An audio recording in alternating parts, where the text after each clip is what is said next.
유튜브 시청자 여러분 안녕하십니까. 자, 한잔의 도론도담의 시간입니다. 오늘은 도론도담의 주제가 무화를 체득하면 윤회는 없다라는 그런 제목으로 도론도담을 한번 나눠보겠습니다. 방금사님 안녕하십니까? 안녕하십니까. 네, 너무 여기가 배들이 어마어마하네요. 예, 제가 설명을 드리겠습니다. 자, 우선 요 밑을 한번 보시면은 누군가 이 스레퍼를 벗어놓고 양말까지 딱 벗어놨네요. 이게 보니까 아마 이렇게 벗어놓고 저 먼 바다로 걸어 들어갔지 않을까라는 이제 상상이 가능하신데요. 저 신발과 양말의 주인이 누구냐? 여기 있습니다, 여기. 자, 저기 보이십니까? 그 신발 위로 갯강구들 지나다니고 있죠. 갯강구. 예, 저기 양말을 벌써 집인 줄 알고 들어가서 살려고 하는 놈들도 있네요.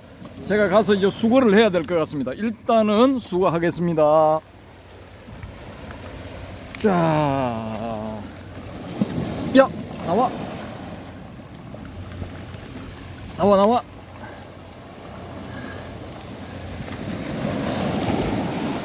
어이구. 자, 저 먼 바다를 보시면은 지금 배들이 많이 들어와 있죠, 그죠? 어이구, 파도가 많이 치네요. 이 배들이 태풍 제6호 카눈이 왔을 때는 여기 한 척도 없었습니다. 다 도망가고 다 안전지대로 피신 가고 여기 한 척도 없었거든요. 그래서 저기 보시면은 여기 배들이 왜 이렇게 많이 와 있느냐, 여기 태풍 같은 게 안 오면 여기 안전지대입니다. 안전지대.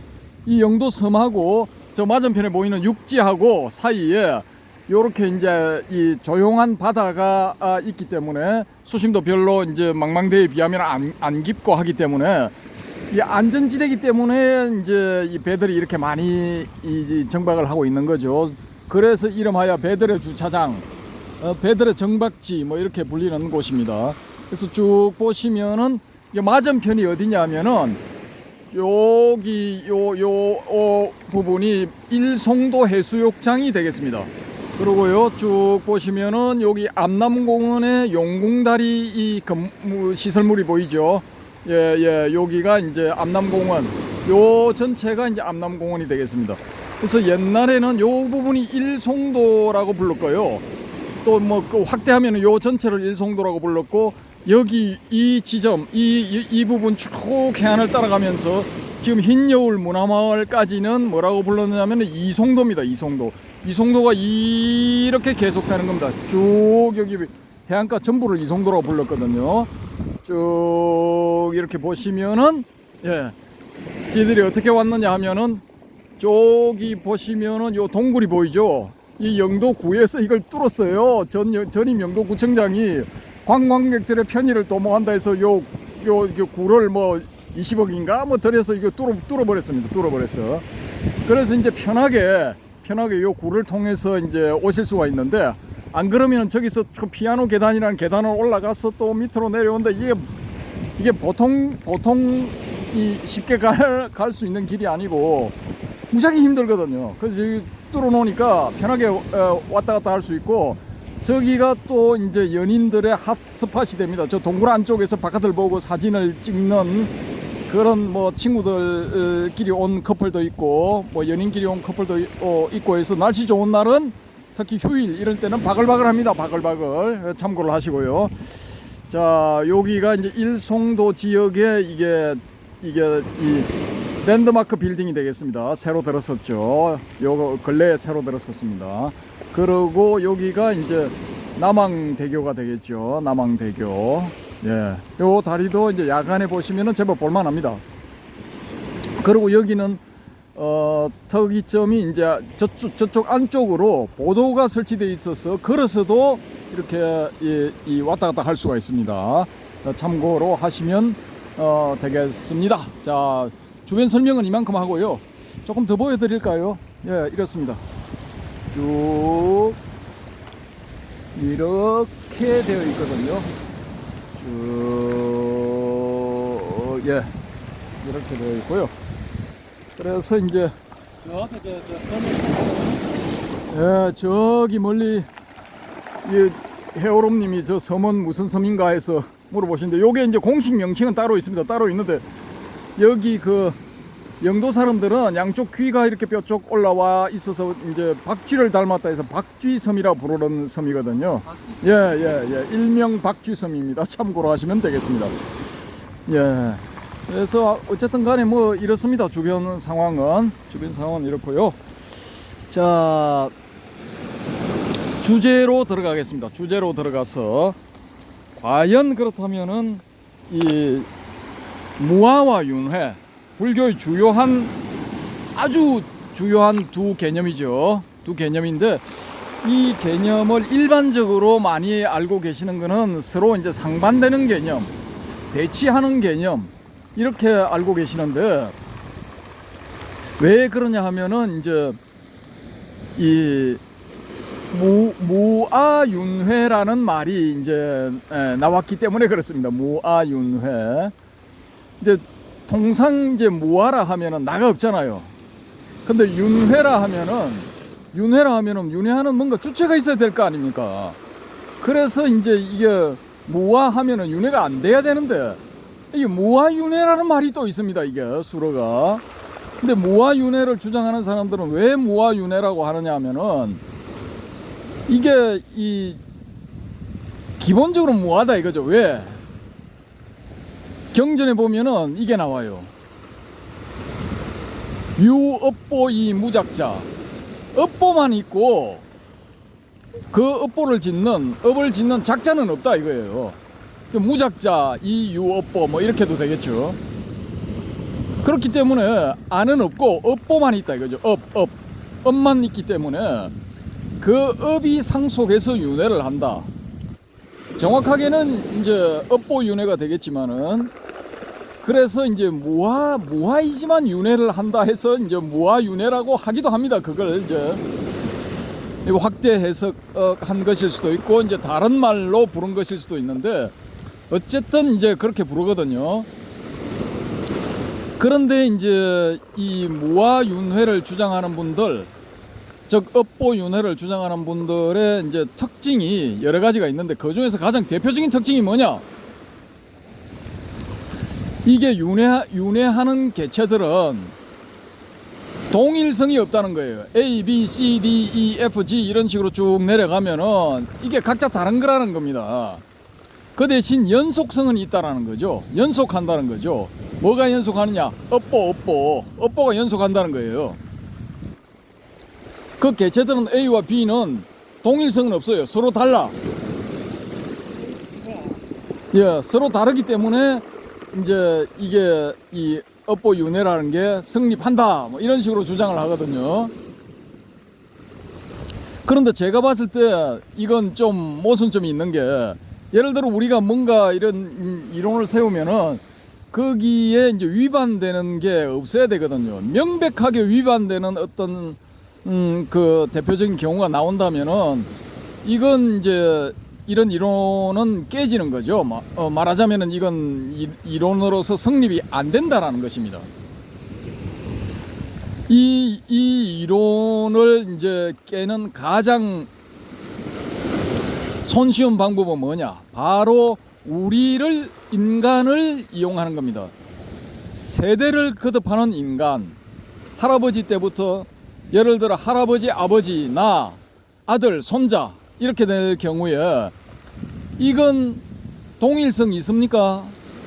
동일성 없잖아요. 다 다르잖아요. 연속성이 있습니까? 연속성은 있죠. DNA가 쭉 내려오니까 연속성은 있는 거 아닙니까? 그런데 딱 3대만 놓고 보면은 할아버지 살아있고 아버지 살아있고 나 살아있는 케이스에 아버지가 할아버지가 윤회한 존재입니까? 내가 아버지가 윤회한 존재입니까? 이게 아니거든요. 그리고 아버지 있고 나 있고 나의 아들이 있는 이 3대의 경우, 내가 아버지가 윤회한 존재입니까? 아버지가 윤회해서 내가 되었습니까? 아니잖아요. 내가 윤회해서 내 아들이 되었습니까? 이것도 아니지 않습니까? 그러면 내 아버지와 나를 이렇게 놓고 보면은 아버지도 살아있고 나도 살아있는데 이건 동일성은 없고 연속성만 있는 대표적인 케이스란 말입니다. 그러면은 내가 아버지가 윤회한 존재인가요? 이건 말이 안 되지 않습니까? 우리가 윤회에서 삼계의 윤회에서 벗어나야 된다 이렇게 주장하는 거는 이게 뭐 우리 인간을 제외한 다른 동물들이 이런 주장을 하는 게 아니고 바로 우리 인간들만이 이 주장을 한단 말입니다. 지금 윤회에서 벗어나야 된다라는 이런 주장을 하는 이 생명체는 지구만 딱 놓고 보면은 지구상에 인간밖에 없어요. 다른 존재들은 이 주장을 안 합니다. 그러면은 눈에 보이지 않는 저기 뭐 무색계의 존재 뭐 그런 존재도 뭐 있지 않겠느냐. 그건 일단 논외로 칩시다. 그렇게 무색기까지 확대해가지고 막 이렇게 하면 좀 억지스럽잖아요. 일단은 우리가 감지할 수 있는 생명체만 딱 놓고 봤을 때, 특히 또 인간에만 이렇게 한정해서 봤을 때, 우리 인간이 이렇게 계속 이렇게 업을 짓고 그 과보를 받아서 윤회를 해간다. 이미 3계에서 욕계, 색계, 무색계 계속 돌기 때문에 다람쥐 쳇바퀴 돌듯이 계속 뺑뺑이를 돌기 때문에 이렇게 도는 것은 고다. 그래서 우리는 이 고에서 벗어나야 된다. 그래서 불교 공부를 하는 것 아니겠습니까? 초기 불교도 처음에 열반에 도달해야 된다. 고를 벗어나서 열반에 도달해야 된다. 고를 벗어나면 도달하는 열반. 또 다른 어떤 수행을 통해서 열반에 도달하면은 고에서 벗어나는 열반. 그 열반이 목표였다가 나중에는 차츰차츰 이 윤회에서 벗어나야 된다는 그런 주장도 나오거든요. 그러면은 초기 불교 때부터 이미 이 윤회에서 벗어나는 것이 불교 공부의 한 목표가 되었을 수도 있다라는 것입니다. 그게 아라한들이 아란이 되고 난 다음에 범행일이 불수후유, 나는 두 번 다시 후유를 받지 않는다. 그게 이제 윤회하지 않는다 그 소리거든요. 다음 생을 안 받는다 이 말입니다. 그런 목표가 이제 초기 불교에 있었다라고 우리가 가정을 해볼 수 있다라는 거죠. 그런데 아라한이 된 사람들한테 아가 있을까요? 아가. 그 사람들한테 뭐 어떤 내세울 수 있는 자아가 있을까요? 그 사람들은 무아 상태라고 볼 수 있지 않습니까? 왜? 두 번 다시 저걸 받지 않으니까, 후유를 받지 않으니까, 다음 생을 받지 않으니까 아가 없다라고 볼 수도 있고, 이 업보윤회, 무아윤회를 주장하는 사람들의 입장에서 봤을 때는 이 사람들의 업은 이제 다 소멸돼가지고 다음에 받을 보가 없기 때문에 이번 생으로 그냥 종치는 거예요. 이론적으로 보면 그게 맞다라는 겁니다. 그래서 이게 무아 상태가 딱 되면은, 무아를 체득하면은 이론만 가지고 나는 무아 상태다 이렇게 해서 되는 게 아니고, 어떻게 하든 자기가 무아 상태를 체득을 해야 돼요. 몸으로 그 무아 상태가 딱 되어야 돼. 그러면은 윤회에서 딱 벗어난다 이렇게 되어야 되는 겁니다. 그렇지를 않고, 아니 무아인데도 이게 윤회를 한다면은 이 윤회에서 벗어날 방법이 없는 겁니다. 못 벗어날 방법이 없어요. 계속 돌아야 돼. 그러면은 이 불교 공부를 할 필요가 없는 겁니다. 불교 공부 안 해도 못 벗어나고, 불교 공부 해도 못 벗어나고, 골치 아프게 불교 공부 할 필요는 뭐가 있습니까? 그냥 뭐 마음에 드는 대로 이렇게 살다가 가면은 그게 최고죠. 그런데 불교에서는 윤회에서 벗어날 수 있는 길을 제시를 해놓았단 말입니다. 예? 무아를 체득하면은 윤회에서 벗어나는 겁니다. 그래서 이게 무아와 윤회가 상반되는 개념이 아니고, 이게 잘 짜여진 한상의 진리 체계다 이겁니다. 무아도 진리이고 윤회도 진리단 말입니다. 이게 무아를 체득하면은 윤회는 없다. 이렇게 관점을 가지게 되면은 이 두 진리 체계에 대한 오해로서 일어날 수 있는 충돌, 그런 건 생길 가능성이 제로죠. 전혀 없죠.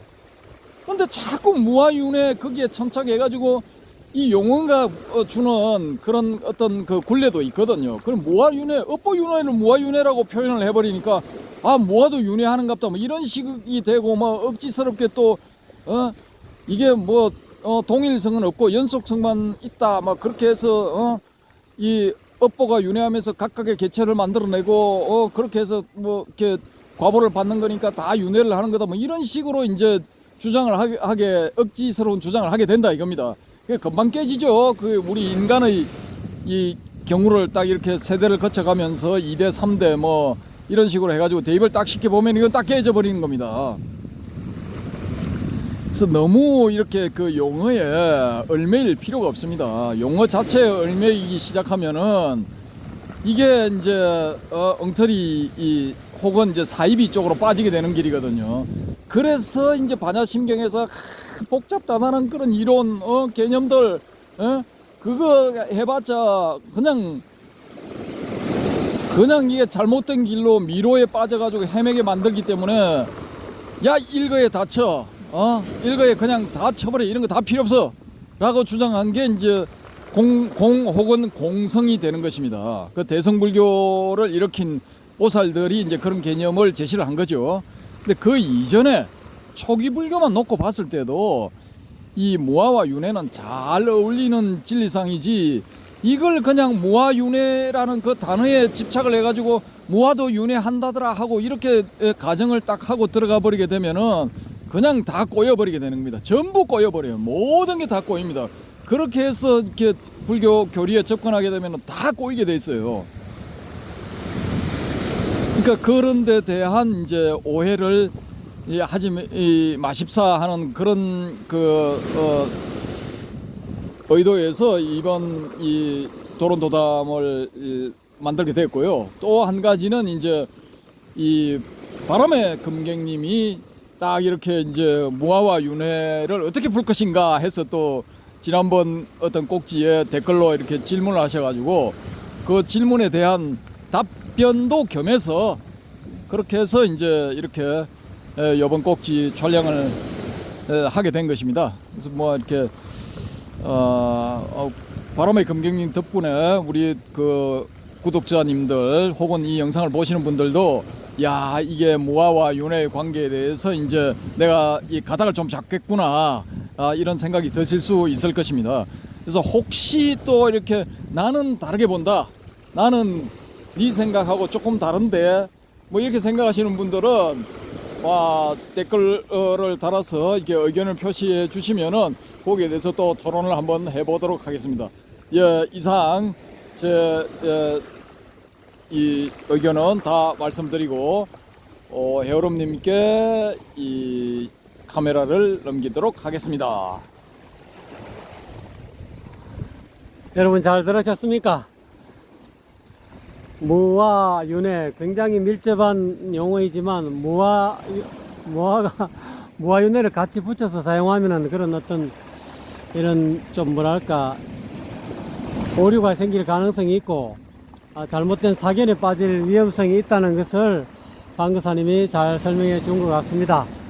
어쨌거나 간에 오늘 여러분의 이런 어떤 지금 도론도담의 주제가 여러분의 수행에 좀 보탬이 됐으면 하는 그런 바람입니다. 댓글 많이 달아주시고요. 방거사님에게 이거를 넘기겠습니다.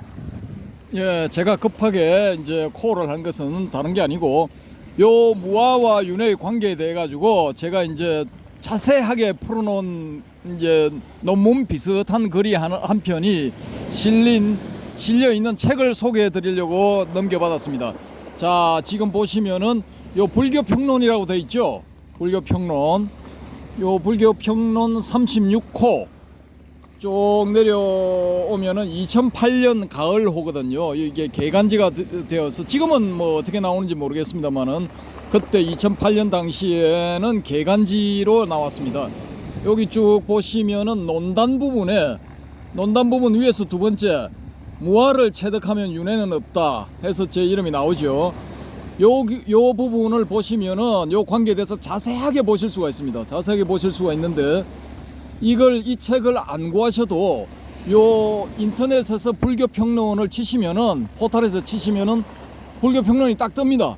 그래서 안으로 들어가셔서 그 안에서 제 이름을 치시든지 아니면은 여기 이제 무화, 채덕, 윤회 뭐 이렇게 치시면은 요게 검색이 됩니다. 그래서 인터넷상에서 편하게 보실 수 있으니까 요걸 이제 보시면은 뭐 전말이 자세하게 소개가 되어 있으니까 정보를 많이 이제 얻으실 수가 있고요. 그 책을 위에 성철 스님의 오매 일요론 비판 뭐 이런 그 글이 있죠. 여기에 대해서 제가 이제 다음 호에 36호 다음 호에 37호를 보여드리겠습니다. 자, 이 보시면은 37호에 보시면은 자, 논단 부분에 맨 위에 있죠. 성철 스님의 오매 일여론 비판에 대한 비판 해서 이제 제 이름이 보이시죠. 그래서 요 부분을 또 읽어 보시면은 제가 지난번에 이제 꼭지에서 성철 스님의 오매 일여론 가능한가라는 도론도돔에서 말씀을 미처 못 드린 그런 많은 부분들이 요 글을 보시면은 아주 상세하게 나와 있거든요. 그래서 관심이 있으신 분들은 또 요걸 불교평론에서 찾아보시면 되겠습니다. 불교평론 37호 2008년 겨울호 이걸 보시면은 요 부분에 대해서 성철 스님의 오매 일여론에 대해서 앞뒤 전말 뭐 이런 게 자세하게 또 소개가 될 수 있습니다. 아실 수가 있으니까 참고하시기 바랍니다. 예, 이상입니다. 네, 방사님 너무 감사드리고요.